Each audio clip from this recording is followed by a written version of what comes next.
Singh to please share your insights and view in that aspect. Thank you very much. Can you hear me? Okay. Yes, yes, yes. Yes. Okay.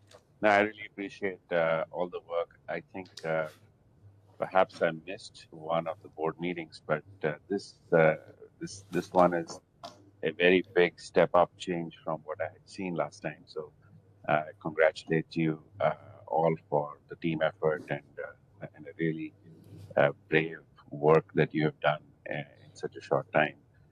So, a lot of things I see uh, are exactly what, you know, should be done for an institute of test size and scope.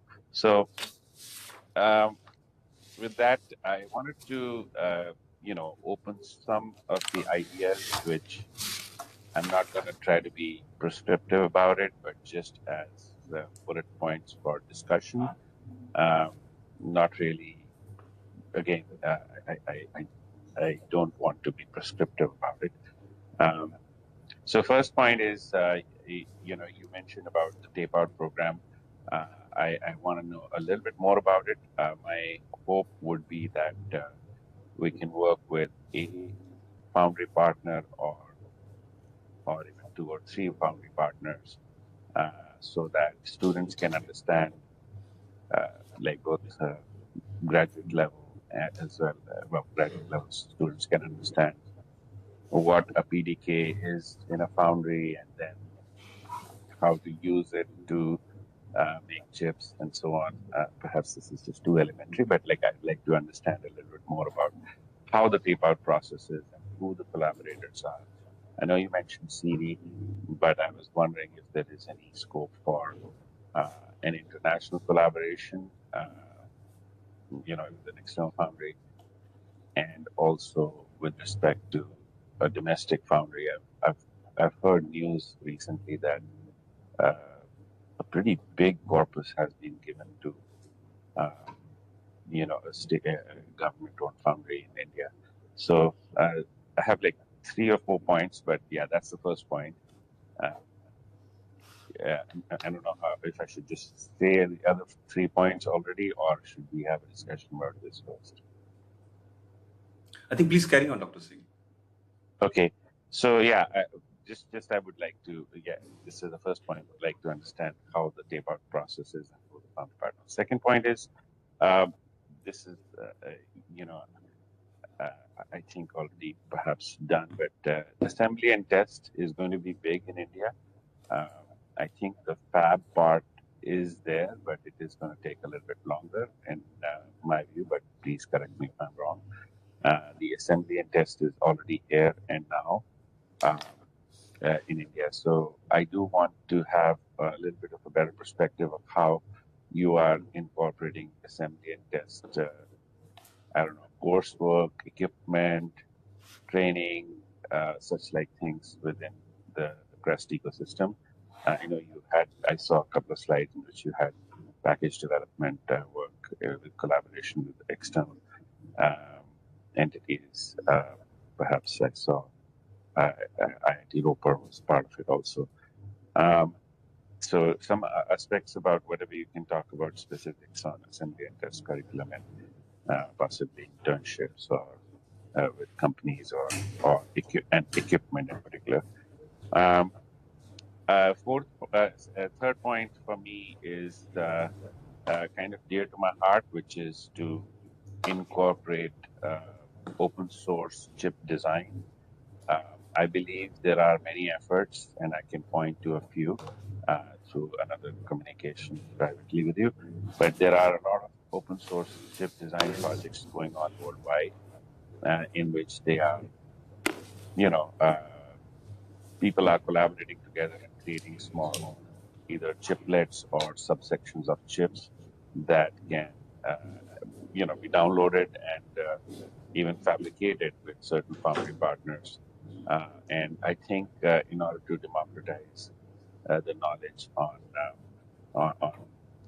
on specific chips, as well as to encourage and lower the barrier for entrepreneurship, I think India in general, and CREST in particular, should expose or make available all the open source design projects to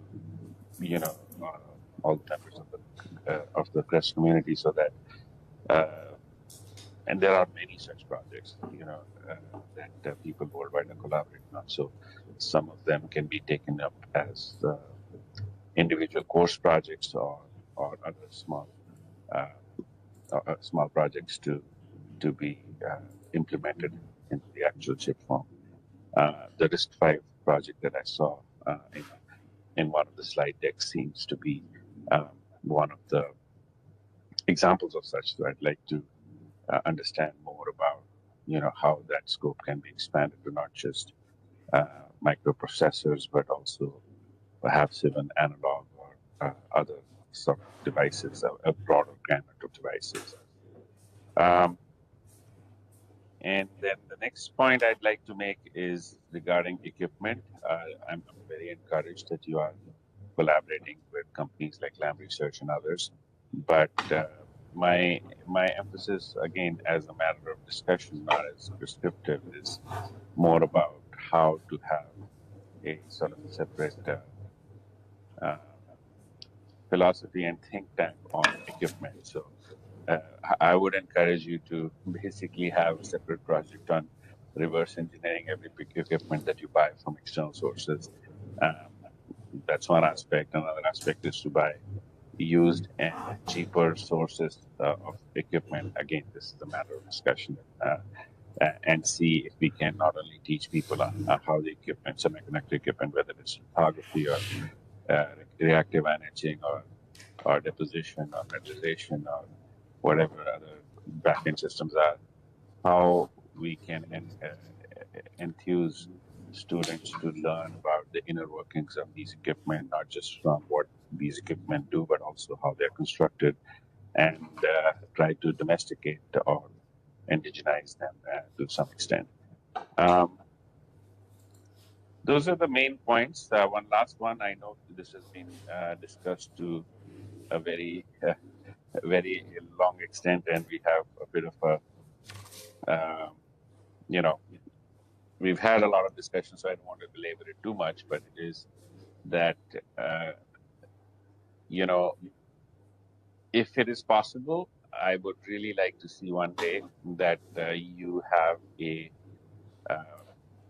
3 or 4 month learning process in which students get into a lab and create like a NMOS or a CMOS process from zero to full, in terms of making these devices with their own hands, working and operating each of the equipment that is required, from lithography to gain deposition and etching and metallization and other things, and then testing those devices by themselves and so on. So this is a bigger question. I think choosing the right equipment at the lowest cost in a cost-effective manner should also be incorporated into this sort of overall philosophy of making a very, very mainstream device like an NMOS or a CMOS as a core spine of the project of CREST mission, so that at least people understand a baseline of what semiconductor manufacturing might be all about.